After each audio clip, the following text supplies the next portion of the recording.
예, 안녕하세요.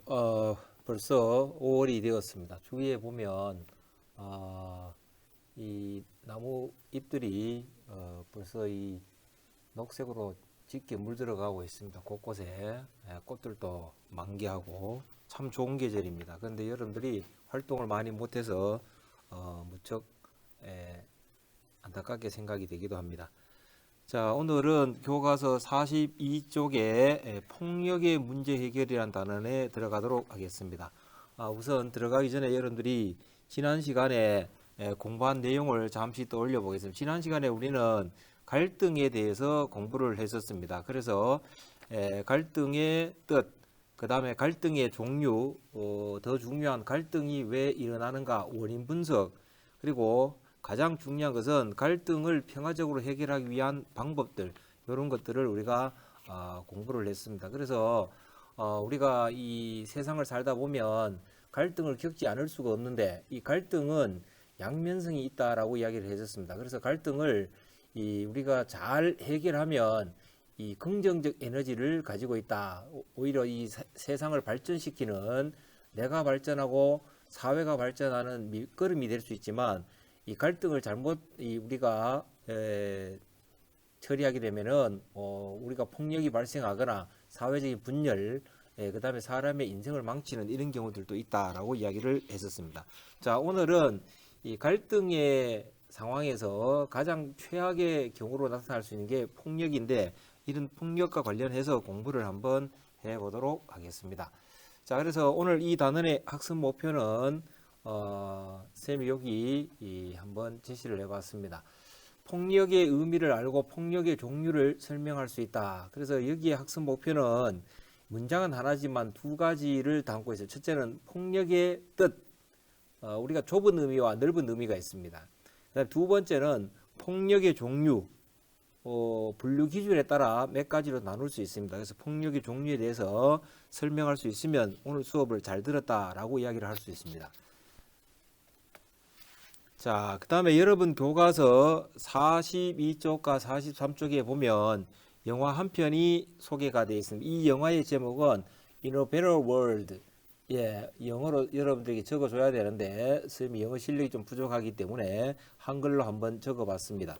그래서 우리말로 해석하면 더 나은 세상을 위하여 라는 이런 영화 제목이 되겠는데, 원래 이 영화의 원 제목은 헤븐입니다.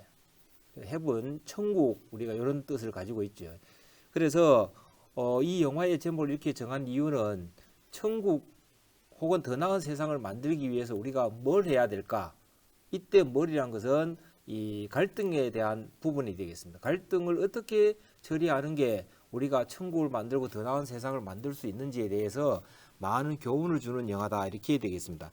이 영화는 2010년에 덴마크, 스웨덴 이런 데서 개봉이 되는데, 영화 평점이 10점 만점에 9.1점을 받았습니다. 굉장히 뛰어난 명작으로 이렇게 평가받습니다.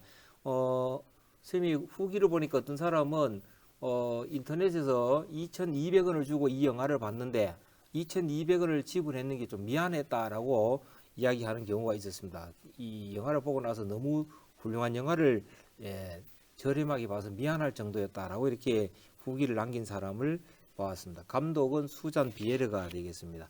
그래서 이 영화를 여러분들이 보게 되면 이 아버지와 아들 사이에 관계가 또 나오고, 그 다음에 거기에서 우리가 아버지가 겪는 폭력, 아들이 겪는 폭력에 대해서 대처하는 방식이 나옵니다. 그 방식이 또 다르기도 하고 이런데, 결과적으로 보면 폭력을 어떻게 대처하는 게 가장 현명한 방법인가라는 것을 마지막으로 이렇게 알려주고 있다. 그래서 지금부터 이 영화의 리뷰를 영화 평론가를 모시고 한번 같이 보도록 하겠습니다. 예, 잘 보았습니까? 영화 리뷰를 보면 그 영화가 많은 시사점을 준다라는 걸 볼 수가 있는데, 결론적으로 보면 이런 내용을 가지고 있죠. 천국을 만들기 위해서 우리는 무엇을 해야 될까라고 질문을 던질 때 그 대답은 이 분노나 폭력이 천국을 만들 수는 없다. 용서가 되겠죠. 그래서 우리가 폭력에 대해서 이 폭력으로 해결하는 방법은 올바르지 못하고 이 용서로서 그 폭력을 우리가 끝맺을 수 있고 평화를 얻을 수 있다라는 점을 우리에게 교훈으로 알려주고 있습니다. 자, 그러면 본문으로 들어가 보겠습니다. 44쪽에 이 폭력의 여러 형태, 여러분 교과서 제목은 여러 형태의 폭력이라고 되어 있습니다. 자, 생각해 보기를 쌤이 제시를 해봤는데 44쪽에 1단계를 읽어보고 생각 질문에 대답을 한번 해보자.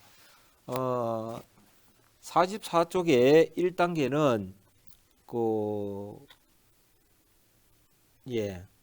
문선이 양파의 왕따 일기에서 내용을 발췌한 게 되겠습니다. 여기 양파라는 것은 그 이야기 속에 보면 양미희라는 학생이 나옵니다. 근데 이 양미희라는 학생을 추종하는 학생들이 있는데 그래서 양미희 학생을 추종하는 아이들을 양파라고 이렇게 이야기를 합니다. 근데 이 아이들이 나중에 보면 특정한 아이를 괴롭히고 집단 따돌림을 하고 이런 내용들이 나옵니다. 한번 읽어보겠습니다.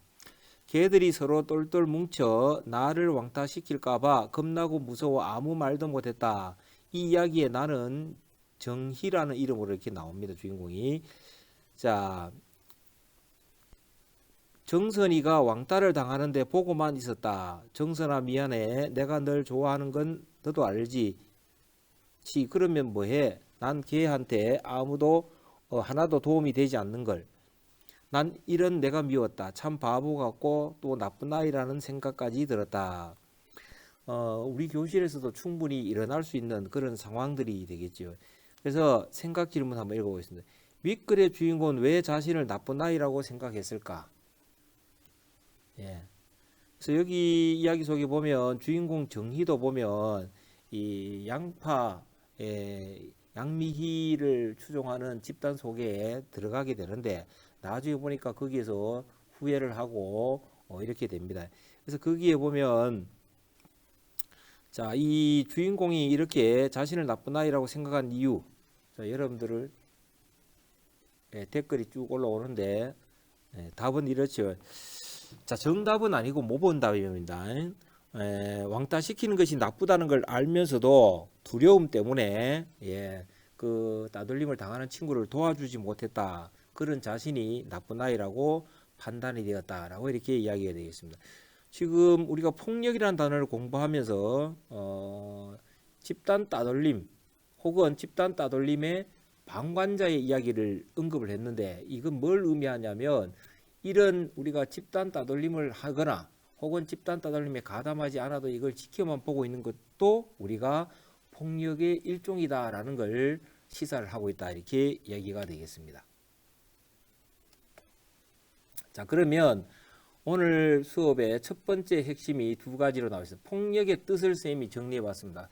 폭력이라는 것은 정당하지 못한 방법으로 힘을 행사하여 다른 사람에게 물리적, 정신적 피해를 일으키는 공격적 행위를 폭력이라고 한다. 그래서 여기에 보면 정당하지 못한 방법의 힘, 그리고 물리적, 정신적 피해. 우리가 보면 뭐 상대방을 때리거나 욕하거나 그다음 물건을 뺏거나 아니면은 뭐 두려움을 일으키게 만든다든지 이런 모든 것들이 폭력의 의미에 포함이 되겠습니다.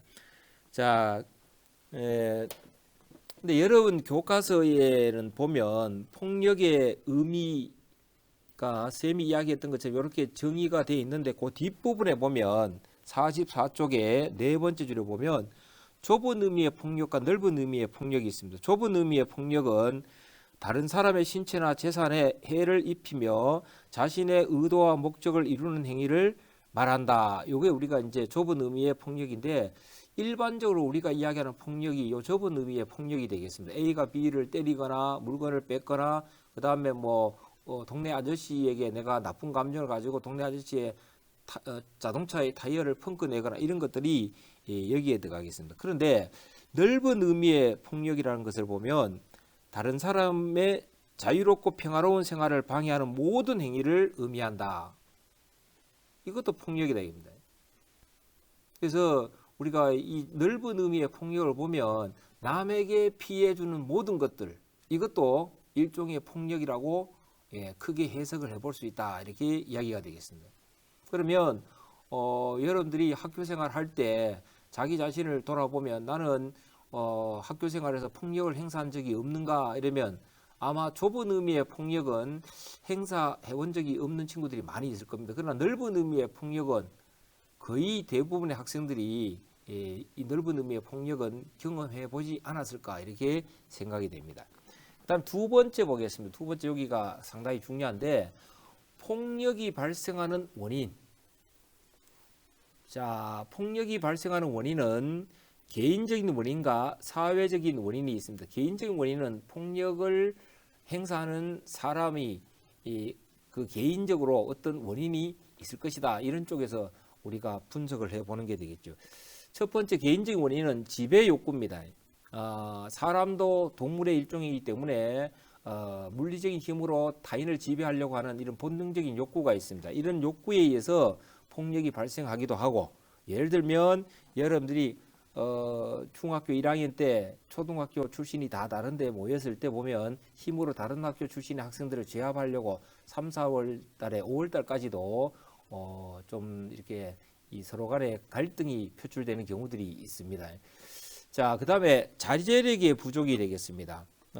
그래서 자제력의 부족은 우리가 분노의 감정을 잘 조정하지 못해서 이 폭력으로 이어지는 경우들도 있다.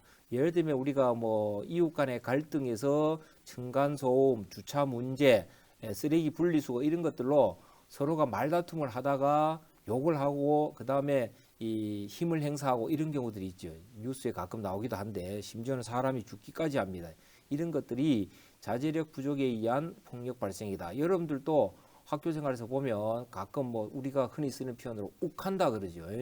감정이 확 솟구쳐서 친구를 뭐 이렇게 때리거나 욕을 심하게 하거나, 그 뒤에 있는 분노 조절의 실패도 자제력의 부족과 비슷한 의미로 여러분들이 보면 되겠습니다. 그래서 몇 해 전에도 참 안타까운 사고였는데 사건이었죠. 이 PC방에서 이 아르바이트하는 학생을 이 언쟁을 하다가 말싸움을 하다가 칼로 그 사람을 이렇게 목숨을 잃게 했던 그런 사건들도 있었습니다. 자, 그 다음에 폭력이 발생하는 사회적인 원인도 있습니다. 인간은 사회적 동물입니다.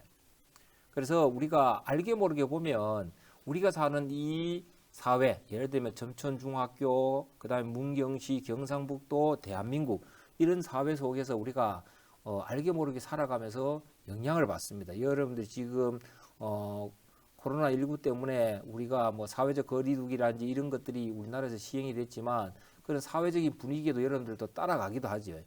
자, 그래서 폭력이 발생하는 원인의 사회적 원인은 뭐냐면 폭력 장면에 자주 노출이 되거나 접하게 되면 폭력에 둔감해진다. 그 다음에 폭력을 쉽게 용인하는 사회적 분위기도 폭력을 만들어낼 수가 있습니다. 그래서 폭력을 쉽게 용인하는 사회적 분위기다라는 것은 예를 들면 요즘은 조금 덜해졌습니다. 몇 해 전까지만 하더라도 가정폭력, 예를 들어서 부부싸움을 했는데 아버지가 어머니를 힘으로 이렇게 제압을 하거나 때리거나 이런 경우에 경찰이 출동하면 옛말에 그랬습니다. 부부싸움은 칼로 물베기다.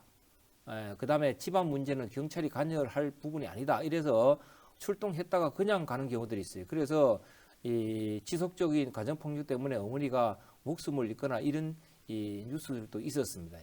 근데 요즘에는 이런 가정폭력도 보면 법의 잣대를 갖다 대고 엄격하게 처벌하지. 그러니까 과거에 비해서 오늘날에는 가정폭력도 많이 줄어들었습니다.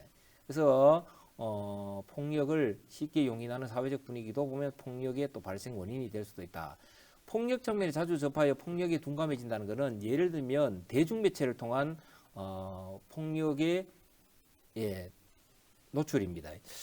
예를 들면 그 영화나 그다음에 TV 드라마나 그다음에 우리가 PC 게임이나 인터넷 게임이나 이런 것 속에 보면 폭력을 자주 접하다 보면 둔해지게 마련. 그래서 여러분들이 즐기는 게임 속에도 보면 폭력적인 게임들이 많이 있죠. 뭐 총을 쏘거나 칼을 쓰거나 막 사람을 뭐 이렇게 해치거나 근데 이런 것들을 자주 보게 되면 사람 마음이 둔감해져서 자기 자신도 폭력을 아무렇지 않게 행사하는 경우들이 많이 있습니다. 그래서 우리가 특히 이 살인 사건이 나거나 이랬을 때 보면 흉악 범죄를 보면 그 범인들을 정신적으로 분석해 보면 폭력적인 게임에 자주 노출되거나 이런 경우들이 많이 있다라고 분석이 되고 있습니다. 영국의 한 연구소에서 연구 결과를 보면 TV에 테러에 대한 보도가 많으면 많을수록 오히려 테러가 더 자주 발생된다라고 이렇게 연구한 결과도 외국에서 발견해 볼 수가 있겠습니다. 그 다음에 또 어떤 학자가 연구한 바에 의하면 미디어, 매스미디어 대중매체라 그러죠. TV, 라디오, 그 다음에 인터넷 매체 이런 것들, 이런 것들이 폭력과 어떤 상관성이 있느냐. 그리고 요거는 이제 시리큐스 대학의 호전성 연구센터에서 연구한 결과인데, 미디어가 폭력적일 때 사람에게 가져오는 효과는 크게 세 가지가 있답니다. 공격적 효과다라는 것은 뭐냐면 사람들이 모방하게 된다는 겁니다. 여러분들이 특히 여러분 나이는 이 폭력적인 게임을 많이 즐기게 되는데 그런 것들이 자기도 모르게 학습이 되고 모방이 되어서 나중에는 실제로 나타날 수도 있다. 그다음에 두 번째는 희생자 효과입니다. 희생자 효과라는 것은 폭력에 자꾸 노출이 될수록 여러분들이 폭력에 당하는 희생자의 측면에서 보면 이 사회에 대한 두려움들이 더 커지게 된다. 길거리에 가다 나도 저렇게 당할 수도 있다. 아니면 저런 사람에게 이렇게 당할 수도 있다. 자, 그 다음에 세 번째 방관자 효과인데 이 부분은 특히 우리가 좀 주목을 해야 됩니다. 폭력에 너무 자주 노출되다 보면 사람들이 무감각해지고 무관심해지고 실제 현실에서 폭력 장면을 목격을 하면 나와는 관계 없는데 그러고 고개를 돌리게 되고 이런 현상들이 나타난다라고 연구 결과가 알려주고 있기도 합니다. 자, 교과서 45쪽에 3단계를 한번 해보도록 하겠습니다. 3단계 보겠습니다. 장난도 폭력이다. 2015년 푸른나무 청계단에서 조사를 한번 해봤습니다. 설문조사를 통해서 해봤는데 학교 폭력을 일삼는 이유가 무엇이냐, 학교 폭력을 가해자 학생들을 대상으로 조사를 해보니까 학교 폭력을 행사하는 이유가 여러 가지가 나왔는데 그 중에 장난이다라고 이야기하는 친구들이 24.3%입니다. 그 다음에 오해와 갈등 이런데 여기서 우리가 한 가지 주목이 될 것은 24.3%가 장난에서 학교 폭력이 이루어졌다라고 이렇게 이야기를 합니다. 실제로 선생님도 학교에서 친구 간의 싸움이 나거나 선후배 간의 폭력이 이루어졌는 경우에 불러서 가해 학생들을 조사를 해보면 대부분이 선생님 나 장난이었는데요 라고 이야기하는 경우들이 참 많습니다. 자, 그 다음에 오른쪽에 가보면 학교 폭력 가해 행동에 대한 생각을 한번 보겠습니다. 학교 폭력을 가해 학생의 입장입니다.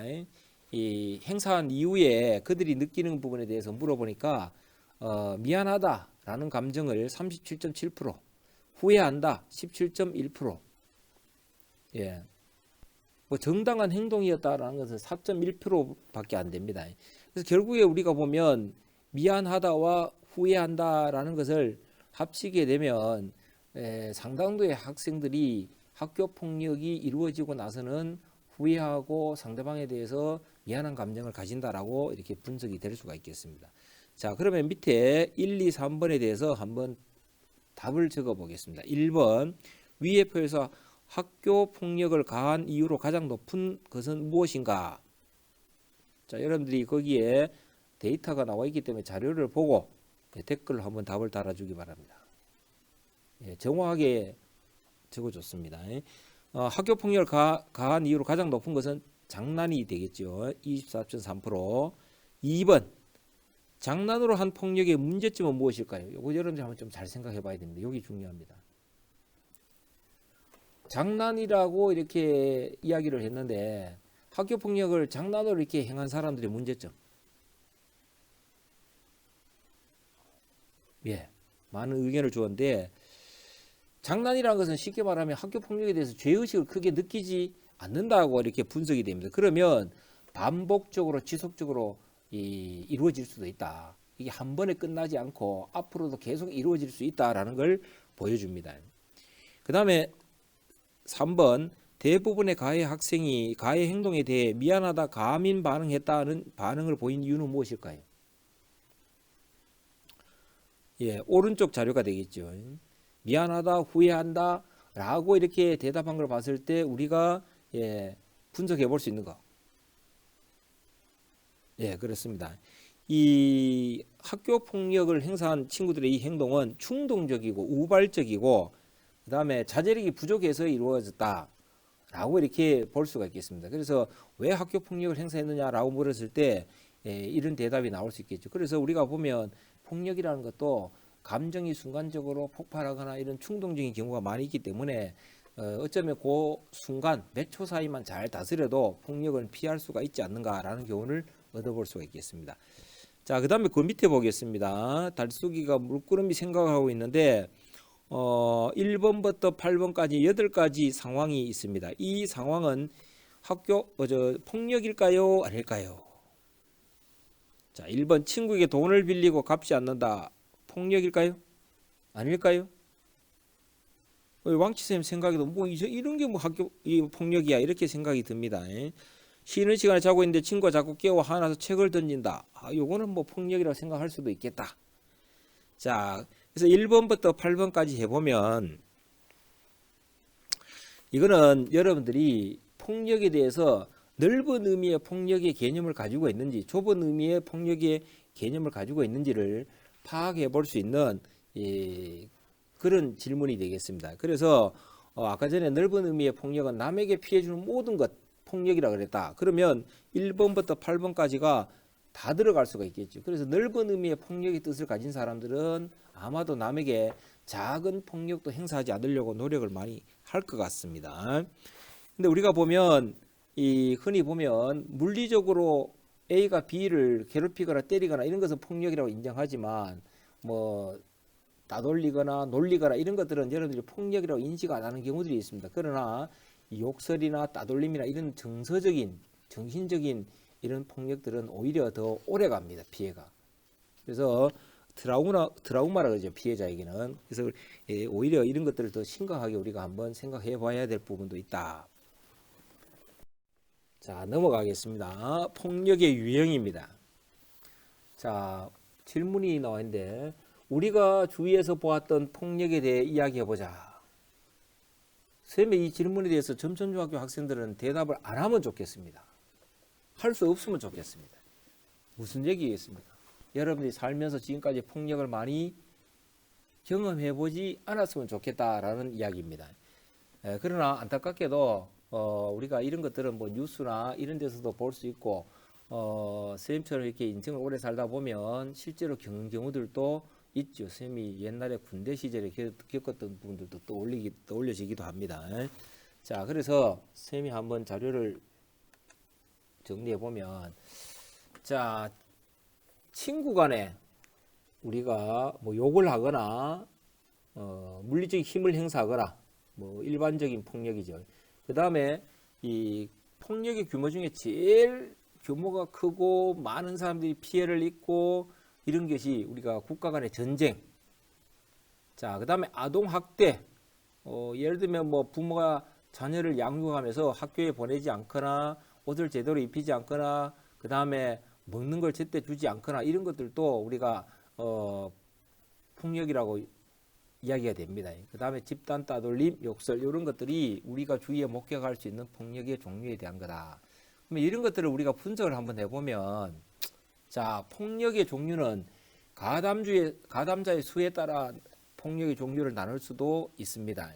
그래서 한 사람이 했느냐, 여러 사람이 했느냐, 그 다음에 행위의 여부에 따라, 그 다음에 행태에 따라 그래서 한번 보겠습니다. 가담자의 수에 따라서는 개인적 폭력과 집단적 폭력으로 나누어 볼 수가 있겠습니다. 그래서 개인적 폭력은 한 사람이 다른 사람에게 폭력을 행사하는 경우, 사망의 일반에 달봉이가 봉다리를 때렸습니다. 이제 개인적 폭력이 되겠지. 그다음에 집단적 폭력은 두 사람 이상이 폭력을 가하는 경우가 되겠습니다. 그래서 사망의 일반에 달봉이를 3학년 1반에 한 4-5명의 친구들이 따돌린다든지 별명을 지어 부른다든지 이런 것들이 집단적 폭력에 해당이 될 수가 있겠죠. 그 다음에 행위 여부에 따라서는 자기에 의한 폭력이 있고 부자기에 의한 폭력이 있다, 이렇게 이야기가 되겠습니다. 그래서 이 자기에 의한 폭력이란 것은 목적의식을 가지고 의도적으로 폭력을 행사하는 경우가 되겠습니다. 뭐 가장 대표적으로 강도가 지나가는 사람에게 돈을 뺏기 위해서 그 사람을 해치고 이렇게 하는 경우가 되겠죠. 그 다음에 부자기에 의한 폭력은 행위를 하지 않아서 이루어지는 폭력입니다. 그러니까 당연히 해야 될 것을 안 해줘서, 아까 전에 나왔지만 여기에 아동학대에서 그 부모가 자녀를 양육하면서 학교에 보내지 않거나 옷을 제대로 입히지 않거나 그 다음에 음식을 제때 주지 않거나 이런 것들이 부자기에 의한 폭력입니다. 그러니까 물리적인 폭력은 행사하지 않았지만 당연히 해야 될 것을 하지 않아서 그 사람에게 피해가 돌아가는 경우, 이렇게 되겠죠. 어쩌면 왕치 쌤이 수업 시간에 도덕 수업을 해야 되는데 수업을 안 하고 혼자 뭐 딴짓을 하고 있다. 부자기에 의한 폭력이라고도 또 볼 수가 있겠죠. 자, 그 다음에 행태에 따른 폭력은 직접적인 폭력과 간접적인 폭력이 있다, 이렇게 이야기되겠습니다. 그래서 직접적인 폭력은 우리가 뭐 잘 아는 신체적 폭력, 그 다음에 언어 폭력, 뭐 인터넷에 댓글을 다는데 상대방의 인신공격이 담긴 이런 댓글을 단다거나, 그 다음에 뭐 상대방을 소외시키거나, 그 다음에 위협하거나, 이런 정서적인 폭력도 직접적 폭력에 들어갈 수가 있겠습니다. 예를 들면 뭐 여러분들이 왕치쌤에게 싸늘한 눈초리로 째려본다든지 이런 것들. 자, 그 다음에 간접적 폭력은 예를 들면 우리 사회에 보면 요즘 우리나라 사회도 지금 청년 실업자가 100만 명을 넘는다 합니다. 그럼 이거는 국가에서 성인들이나 정치에 몸담고 있는 분들이 해결을 해줘야 되는데, 거기에 취업을 못하는 청년들은 그거는 자기의 능력을 어쩔 수 없는 부분인데 취업을 못해서 결국에는 많은 고통을 받게 됩니다. 이런 것들도 일종의 간접적 폭력에 들어갈 수 있다. 실업, 빈곤, 그 다음에 사회적 불평등에 의한 구조. 예를 들면 뭐 여성들이 취업을 하려고 했는데 여자라는 이유만으로 취업이 안 된다든지 이런 것들.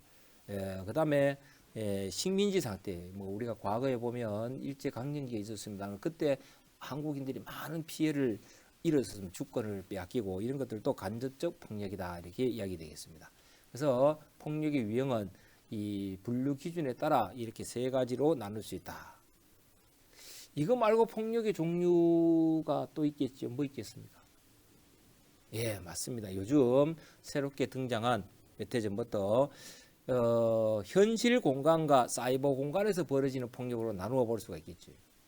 그래서 요즘 여러분들은 그 2가지를 다 경험하고 있는데 사이버 공간에서 벌어지는 폭력이 특히 우리가 뭐 인터넷이나 이런 대중매체와 관련돼 갖고 많은 사람들에게 피해를 주고 당사자들이 스스로 목숨을 끊거나 뭐 이런 경우들도 있습니다. 그래서 현실 공간과 사이버 공간의 폭력으로 이렇게 또 하나 추가해서 분류를 해볼 수도 있다, 이렇게 이야기되어 있습니다.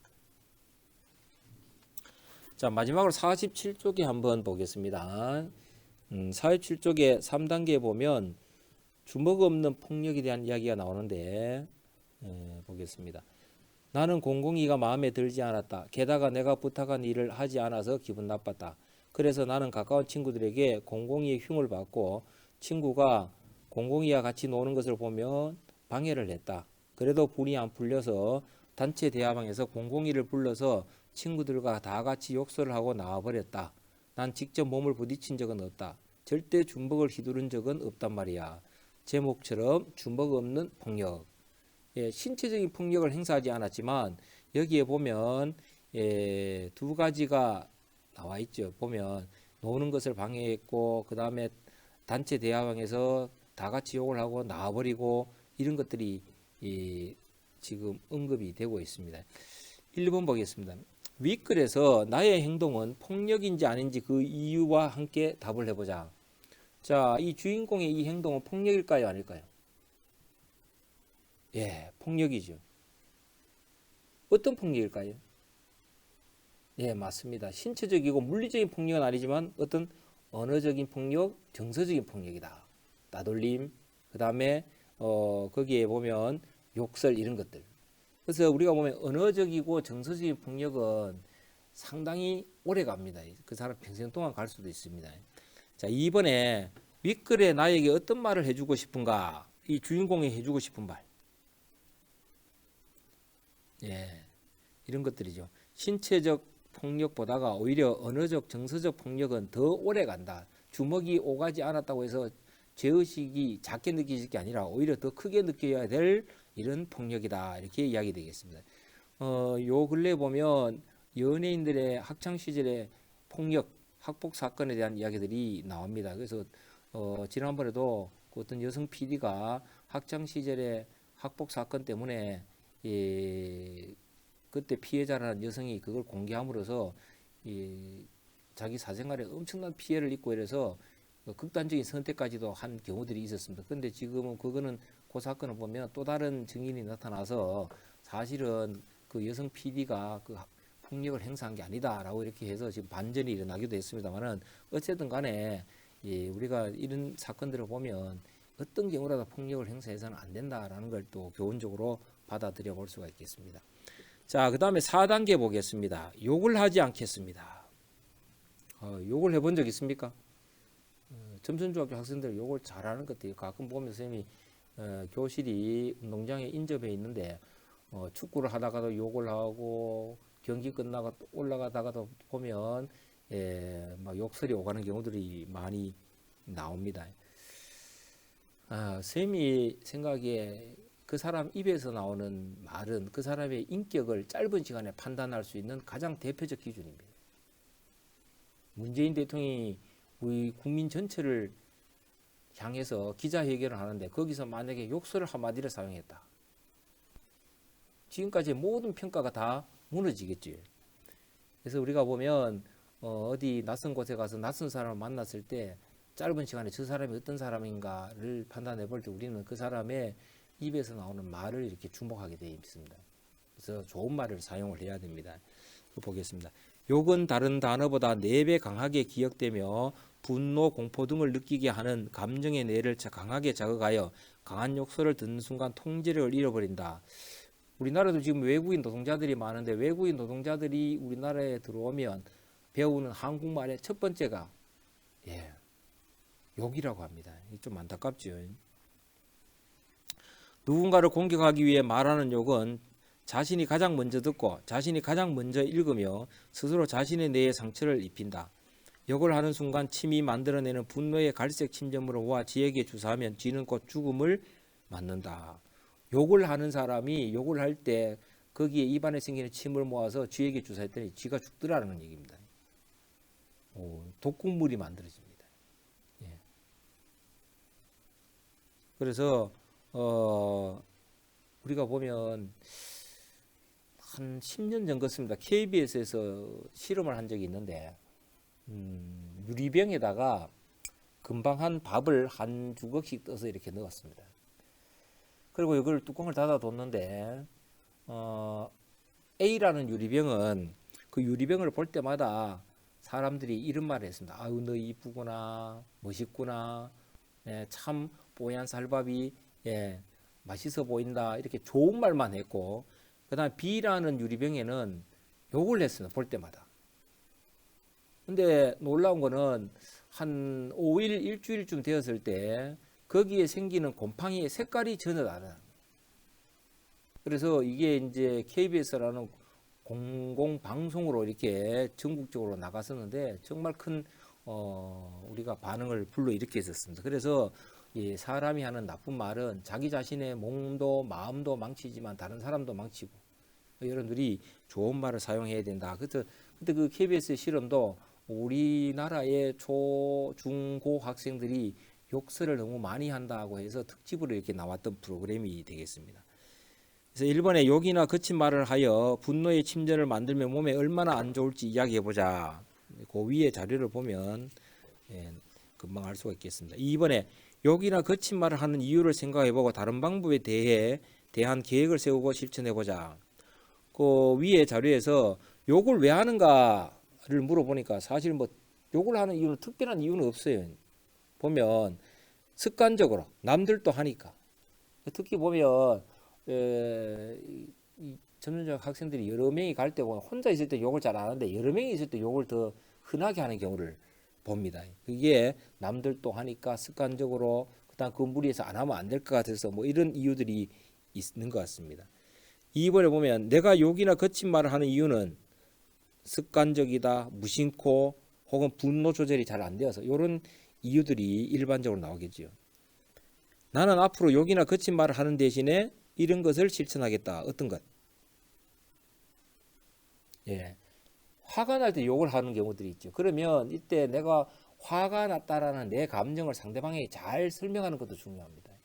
두 번째는 화날 때 그 몇 초 사이를 감정을 다스리기 위한 노력을 해줘야 됩니다. 그래서 우리가 보면 어떤 사람들은 뭐 옛말에 참을인자 3개면 살인도 면한다 이런 말이 있는데 화가 날 때 보면 1에서 10까지 숫자를 센다든지 심호흡을 한다든지 이런 것들도 하나의 방법입니다. 그러면 입에서 나가는 이런 욕설들이 줄어들 수가 있을 것 같습니다.